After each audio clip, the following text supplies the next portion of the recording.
Valvolution, where construction meets innovation. Valvolution.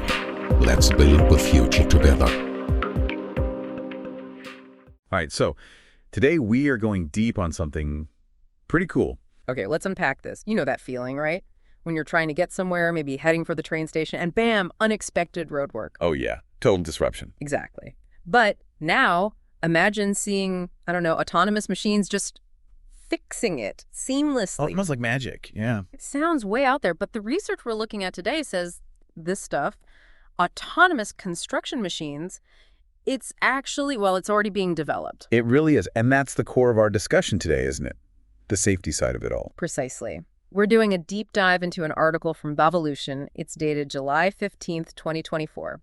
The title translates roughly to Autonomous Construction Machines and Robots, Safety in Focus. And it's fascinating because, people might have heard about self-driving cars, maybe seen stuff about robotaxis. Right.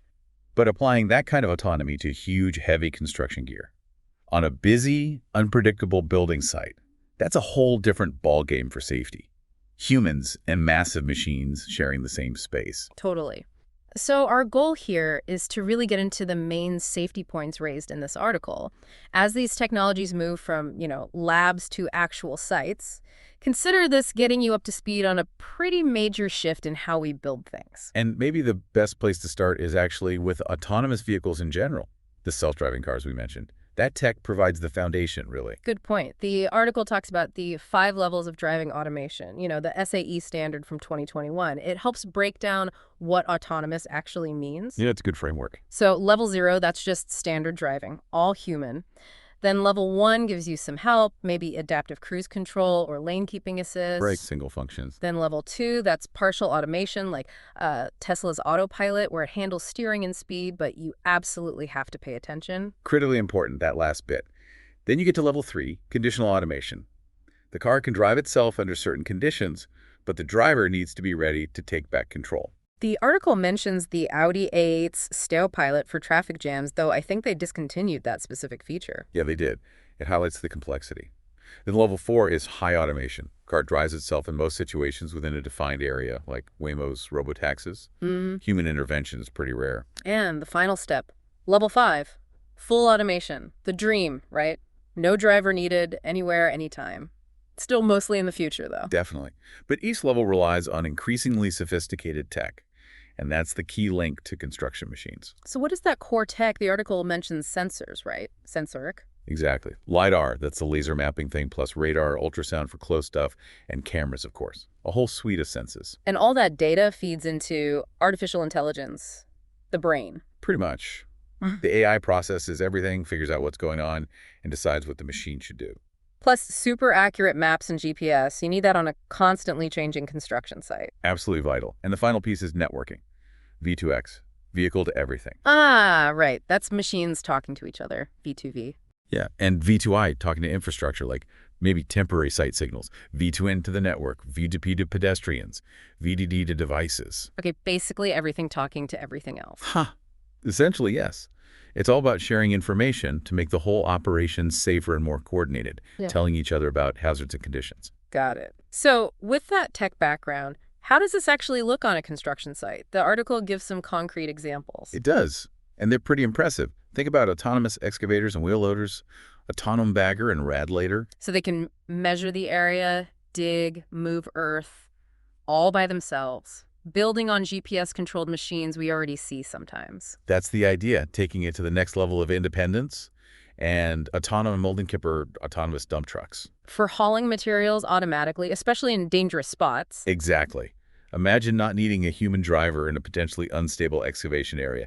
Huge safety benefit there. Wow. And then there are Mauerbotter bricklaying robots. Yes.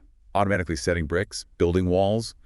The article mentions a project, Robot VETcon. The potential for speed and maybe cost reduction is significant. It keeps going. Bore and freeze robot are drilling and milling robots. Navigating based on digital plans, drilling holes precisely where needed.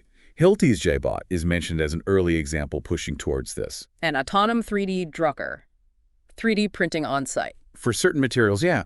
offering precision and consistency that might be tough to achieve manually over long stretches. Okay, so if you connect all these individual machines, that leads to the idea of Vernetzbostellen, right? Networked construction site. Precisely. It's not just about individual machines, but how they work together in an ecosystem. That interconnectedness is key for safety and efficiency. Like your V2X idea earlier. Exactly.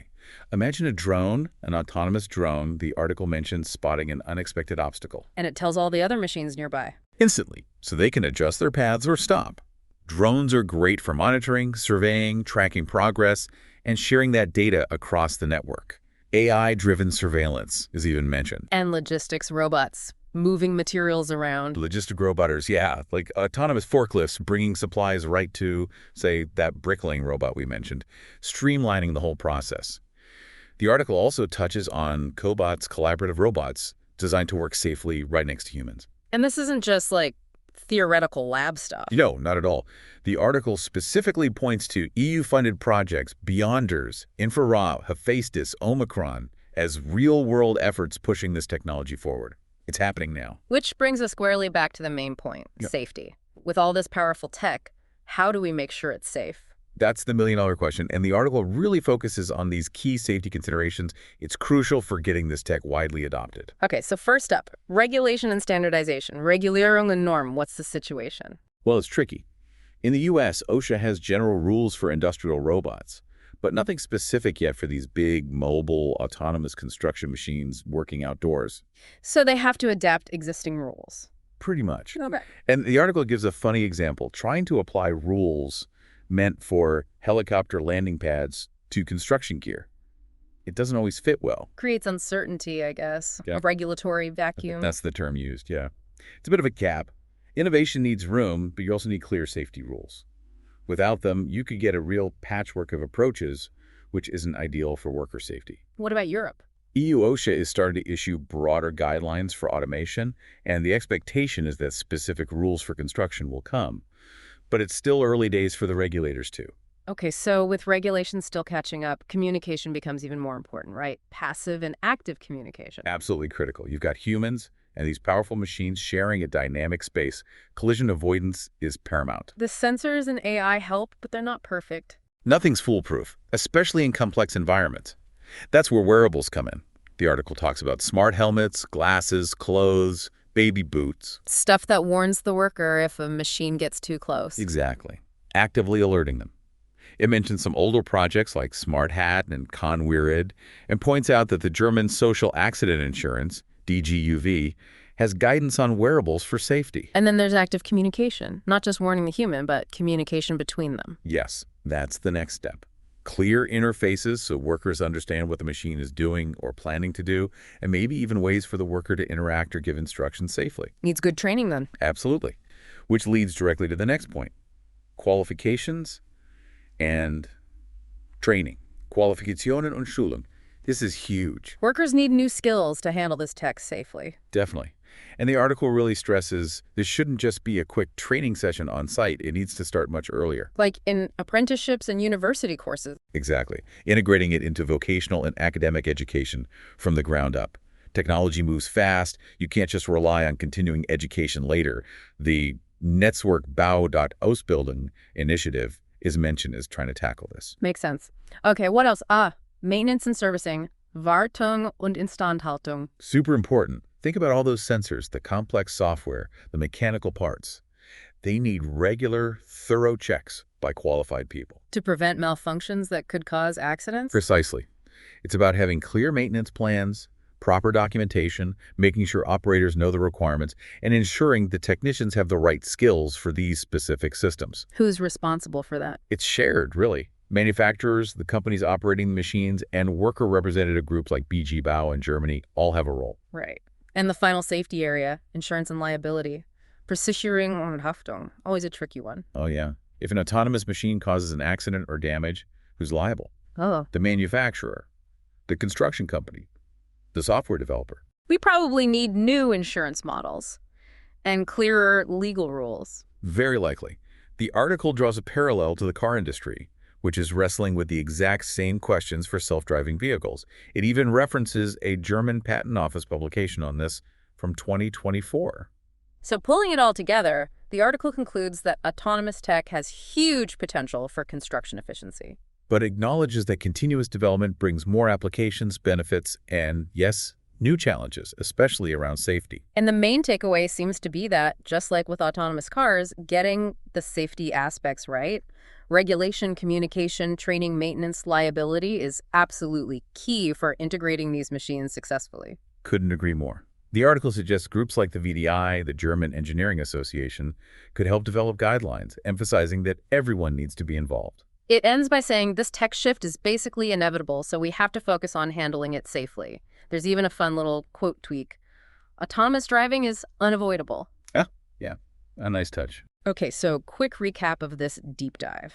We looked at the core tech, the cool construction applications like robotic bricklayers and autonomous dump trucks, and then really drilled down into the safety side, the need for clear rules, smart communication, better training, rigorous upkeep, and figuring out liability. And hopefully, for everyone listening, you've now got a clearer picture of just how complex this integration is. It's not just cool robots. It's about making them work safely with people. Which leads us to a final thought for you. With things moving so fast, what do you reckon will be the biggest single hurdle for safe, widespread use of these autonomous machines? Is it the technology itself still needing work? Is it getting the regulations right? Or is it about us, the humans, adapting and getting the training we need? That's a tough one. Probably a mix of all three. Definitely something to chew on. Maybe check out some of those projects mentioned. Anyway, thanks for joining us for this deep dive. This was Bauvolution. Where construction meets innovation. Until next time, keep building the future.